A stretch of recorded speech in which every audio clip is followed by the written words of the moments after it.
Hello and welcome back to my channel, and welcome to my July-August favorites video. I'm in a little bit of a weird mood today, so I'm just probably gonna Randall, like from Monsters Inc. Ramble, and I don't know, like, I had to go out into the, bless you, Lena, bless you. I had to go out into the world today for work, and I haven't been working at the paper long enough to feel like I'm a legit anything. So, like, radio, I could kind of, like, laugh my way through it. But now I go places, and they're like, you work for the paper. And I'm like, haha, yes, I do. And I feel like I'm cosplaying a journalist. Like, I still haven't got there yet. So I feel a little weird. I still feel like I'm cosplaying a little bit. But this is that unique vintage dress that I bought. Do you remember I had to put a special order through for it? This is the first day I've got to wear it out into the world, because it's been so hot I couldn't wear anything with, like, sleeves. But today was okay. And look at how cute it looks. I let my nails all come off to give my actual nails a little bit of a break, but I think this dress is so cute and it's so comfy. And even though it was very expensive, I have no regrets. This will be like a normal sort of going out into the world type outfit for me now, especially if I'm going out into the world in a situation where I know I'm not going to be eating, because I am a slob and I will be incapable of not getting food on this. So let's only wear it when I'm not eating. Thank you very much. So I'm just gonna, I don't really know what I've loved in the last couple of months. I haven't really kept track. It all blends together at some point, okay? I've been prepping Halloween. I've shot a bunch of videos that I have not edited yet, and that does give me anxiety. I haven't shot a single Tuesday video for October. That also gives me anxiety. But I've been shooting other stuff and having a full-time job. So we're just kind of hanging out. I'm going to show you some stuff now. There's not really a whole lot of makeup in here. There's really only one makeup thing, so I'll just show you that first. Every time I have left the house, since I bought it, I have been wearing the Tarte Hydroflex Foundation. It is the only foundation that I know I can trust to look good all day, no matter what I'm doing, no matter whatever the situation is. I can trust it not to transfer. I can trust it to be okay with a mask. It is the foundation I'm wearing right now. It's just every time I go to grab another foundation to wear, I'm like, ooh, but what if it... Whereas this one I know I can trust. This is still just the sample size. I wear this all the time. Just buy the sample size, my dude. It's got enough in it that you'll be fine. I just really like it. I really like it. It's a lot of fun. I have mine in the shade 14N. I will just keep buying the mini size. It's really great. Oh, wait. I have another makeup thing I want to tell you. I want to just come clean about this, because this is a secret I've been hiding from you for a year, and it makes me feel gross, because I don't like feeling like I'm lying, but I'm not lying. I'm just embarrassed, okay? I have embarrassment. So I bought an eyeshadow palette last summer. I mean, spring, whatever. But it's a controversial eyeshadow palette because it is a Jeffree Star eyeshadow palette. Now, did I buy this because I support and like Jeffree Star? No. God, no. I supported it because I like the colors in it. That was it. But then his face is on the front of the palette, and it was giving me anxiety, so Alyssa helped me cover it with vinyl. We went to Michael's and we bought black vinyl. So this is not what the cremated palette looks like. It looks like this. And some of what I've learned from owning this palette is that I don't like his shiny shades because they just fall out. I don't think I ever used either of these shades before they just fell out of the palette. But for the most part, when I can get away with it, meaning when you're not going to see it, these are the eyeshadows I wear. I can't lie to you anymore. I wear these eyeshadows every day because I love gray, cool tone, that sort of thing. That's what I like. That's what looks good on me. And I'm sorry for lying to you, and I'm sorry for buying a Jeffree Star eyeshadow palette, but it really be like that. And I had to come clean about it because I think I accidentally used it in a Halloween video. And that's why we had to come clean. But even some of these brownier shades, they just have the right amount of cool toneness to it that I feel like they look great on my skin. Would I ever buy a Jeffree Star eyeshadow palette again? I don't think so. I didn't buy this because it was a Jeffree Star eyeshadow palette, though. I bought it because I was like, that's an everyday palette for me. And it's got a nice big mirror. And I really have used it, like, every day. More often than I use the Dominique Transitions palette, because those are all a little bit warm. I still use that a lot, but I just don't use it very often. More than I use the Shein She Glam Mauvelous palette, because even though I do love that palette, it doesn't have a mirror, and that drives me nuts. This is the palette that I probably use the most often. And I have shame. Shame, shame, shame. Because someone who's not really the best human being made it, but I bought it. And then I felt guilty, so we covered it. It's fine. I'm so sorry. And I hope you can find it in your heart to still be my friend and to still subscribe to my channel, even though I own a Jeffree Star eyeshadow palette and I use it all the time. I'm gonna still try not to use it on camera, but sometimes you just need the right gray shades, and not everybody does that. I need more brands to do palettes like that, with lots of grays and purples and that kind of cool tone brown, because not a lot of brands have that.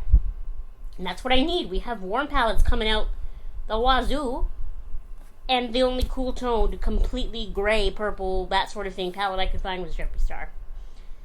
I do hate it here, but it's a nice palette. I like the colors, I like the quality, I like the mirror.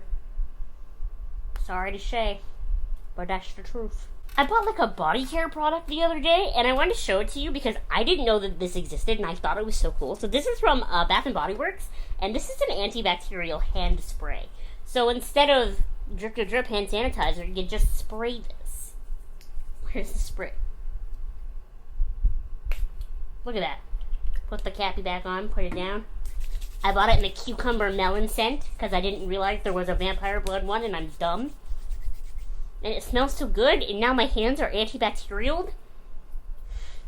It just seems more on-the-go friendly, you know, than the drippy. I mean, I still keep the drippy in my purse because I have the witch from last year. But I just really like that. Yeah.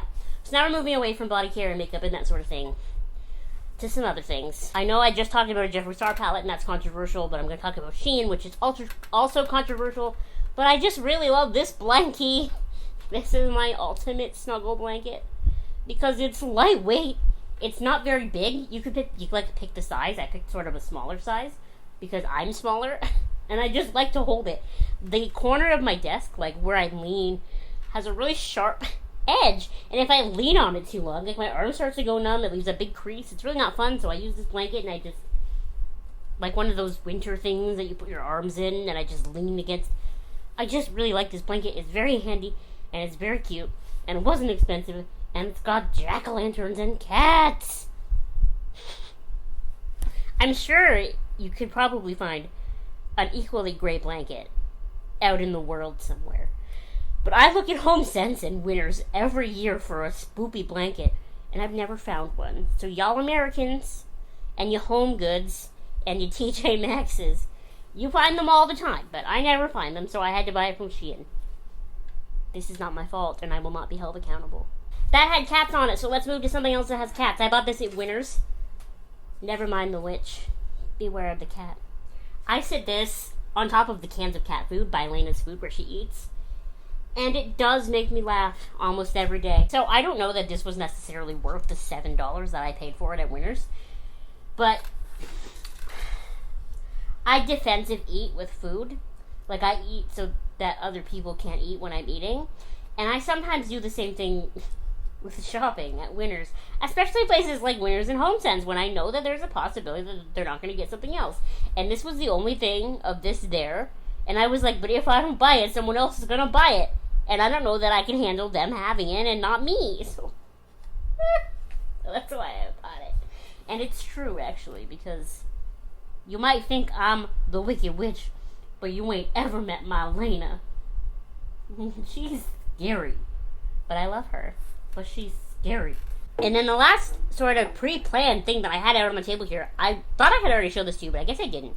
I bought this purse at Hot Topic. But look at it. It's a Kiki's delivery service purse.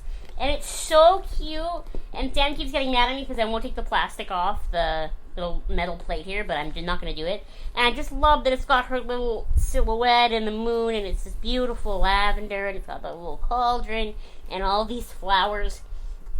But the secret thing that I love about this purse is that because it's so boxy, my camera, like this camera, fits in it. So when I go to an event, like I went to an event today for work, I I can bring this bag and not my big ugly camera bag because my DSLR will fit into it. And I love that because I don't have any other purses that my DSLR fits into with a wallet. You kind of have to leave the house with a wallet, you know? So having both in there, fantastic. And it doesn't get all tangled because it doesn't fit a whole lot else, so I can't, like, burden myself with tons of stuff. And I just really like it. And I think this purse was actually, like, 30% off or something. Oh, there's a little spot here with threads. But this is such a good purse. In typical Abby fashion, like, I totally want to take off. I didn't know I could. I've been lamenting the long strap because I was like, well, I don't need it. I only need the little ones. I didn't realize it was just snaps. I thought they were sewn on. Well, that totally saves me from that. Okay, great. I figured that out. I actually bought something else today that I'm very, very excited about. So I'm just going to tell you about it because it's actually sitting outside. I bought a Fiddly Fig. I've wanted a Fiddly Fig for a long time. I know that they're finicky plants. I know that they don't like anything. I am already resigned to the fact that I'm probably going to kill it, but I just wanted to try it. And I went to the superstore earlier today to get food. And they had this Fiddly Fig, and it wasn't very big. Like, that was another problem with Fiddly Figs, is that they're usually massive. But this one was nice and small. So I brought it home, and I made, if you've seen some of my past videos, I make like a little neem oil, Dawn dish soap, and hot water combination thing to kind of make sure that there's no pests on it. So that's why it's sitting outside right now, because I couldn't find a spray bottle, so I had to, like, wipe it down with a paper towel, and it got, like, soaked. So it's sitting outside right now while it dries off. My usual plant store, I trust them not to have pests. I don't know that I trust the superstore not to have pests on their plants, you know? So before I introduce it to my plants, I want to keep it out there. Fiddly Figs, like I said, I know can be finicky to take care of, but I just want to try, you know? That's the thing about plants, is that I'm just so stubborn that I'll just keep trying. This is like, I don't know if it's in frame, but this is like my 4th or 5th, Venus flytrap. The other one didn't necessarily die. There was a couple little green things left, but they didn't have heads on them.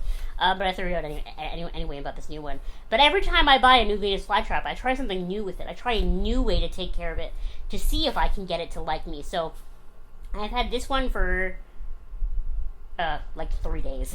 Never mind. I was going to say for a week. No, I've had it for 3 days. So we'll see if this works. I have it in a little glass. It's like a cloche, but I actually think it's a jar. I bought it at the dollar store. It's just like glass with a little wood top, and I flipped it upside down. So the last Venus flytrap I had, I kept it that way closed to maximize humidity. But I think maybe it was too humid. So what I've done this time is I took the glass part off and I flipped it upside down and I sat the Venus flytrap inside so that the whole top is open, but it's got these really high glass sides. My hope with that is that it will keep really high humidity, and it's right by the plant light, so I don't know, like I work from home and I'm here every day, so I can always check the humidity and that sort of thing all the time. I don't have like a humidity gauge. I wish I did. I don't even know if that exists. I know that there's one in the terrarium, but I don't know. That would be nice, but maybe because I had the top open this time and I'm here all the time, like maybe I can save this one, but that's wishful thinking. But yeah, I'm really excited. I've always wanted a Fiddly Fig. I've just always wanted to try it because I think they're so cool. And if I start with this little tiny baby one and it grows into this big Fiddly Fig tree, wouldn't that be so cool? Like, I have a couple of other plants that are like growing, but not exponentially. But I just know that a Fiddly Fig can get so big, so that would just be so much fun, don't you think? I think that's everything I wanted to mention specifically in this video. I've been working on making some spoopy masks, but I haven't finished any of them, so there's nothing worth showing you. That's the reason, like, the reason I can't ever make them to sell is because I'm not good enough at making them. Like, I mess them up all the time. I have to unpick it and do it again. It's just not ever very professionally done. So if I just give them away to people, it's way, way better, you know? But, like, okay, I am going to show you one. I have changed my mind. Take this one, for example. I was sewing the top and the wires in place, but for some reason the stitches, you're not going to be able to tell from far away, but they got all loopy halfway through, and I don't know what I did, and I asked my mom, and she doesn't know what I did either, so I'm going to have to unpick it and do it again, but I've already unpicked it twice. And I'm making 3 of these masks because I want one, Alyssa wants one, my eldest sister wants one, and then my sister Sam just told me she wants one too, so I have to make a 4th one. So, I really need to figure out what I'm doing. This is why, like, I'm just not... when I was unemployed for that very temporary time, which in hindsight was not as long as I should have allowed it to be. But in that temporary time I was unemployed, when I was learning how to sew, I did not master the art the way I thought I had, or the way I should have had. I wish I had gotten better at sewing, is what I'm trying to say. In that time period. Yo, this is off topic. You know what movie I've been watching all the time lately? Midsommar. So many people pronounce it Midsommar, because it's AR at the end. I just say Midsommar. I saw it in theaters when it first came out with my friend Shelby, and I didn't love it, mainly because that one scene, if you know, you know, kind of ruined it for me. Seeing that in theaters is very strange, okay? And there were 3 old guys in front of us in the theater who got up and left during that scene. And that's like 15 minutes left of the movie at that point. So that made it strange. But the more I've watched it since then, the more I like it, to be honest with you. There's so many interesting little tie-ins to things that happen later in the movie, earlier in the movie, and so many interesting little details. And something I really like about it is because it takes place in Sweden in the daytime, I can actually see what's happening. Like, that was maybe one of the things I didn't enjoy so much about not only just Hereditary, but like other horror movies in general, is that I'm in here watching them on my PC screen. Like, I can't see what's going on half the time. Like, they're so dark, and you can have a dark scene that's lit properly, but they don't do it, and I can't tell what's happening. But in Midsommar, you can definitely tell what's happening. I don't know, man. I think it's ever since it went on Prime and then Netflix, I just watch it like once a week, which is so weird. I get that. That's weird. But that's what I've been doing. I watch Midsommar and Arietti. That's what I do. When you started watching this channel, y'all had no idea what you were in for. And I'm so sorry that this is what you're getting. I think that's it, though. I think that's everything for my July-August favorites. You're probably not gonna... I might do a favorites video at the end of September just to kind of prep for October, but it definitely won't be a September-October favorites video. I'll do something else. What did you love in the months of July and August? Did you have the fabled hot girl summer?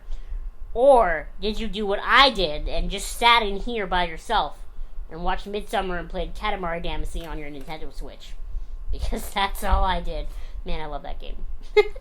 Yeah, tell me what you loved these last 2 months, whether it's video games or skincare or life or whatever. I love hearing from you in the comment section below. And we are like 14 subscribers away from 3,000.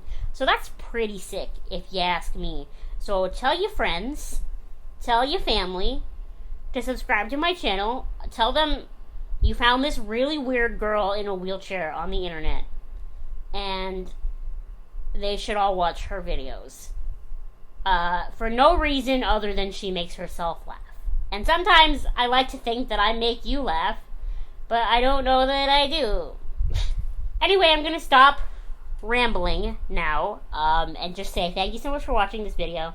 Please give it a thumbs up. Subscribe if you haven't already. I need 14 more, and I will see you next time. Bye! My chair squeaked when I started waving. Because it was like, woo! You scared the shit out of me! I thought you were a murderer.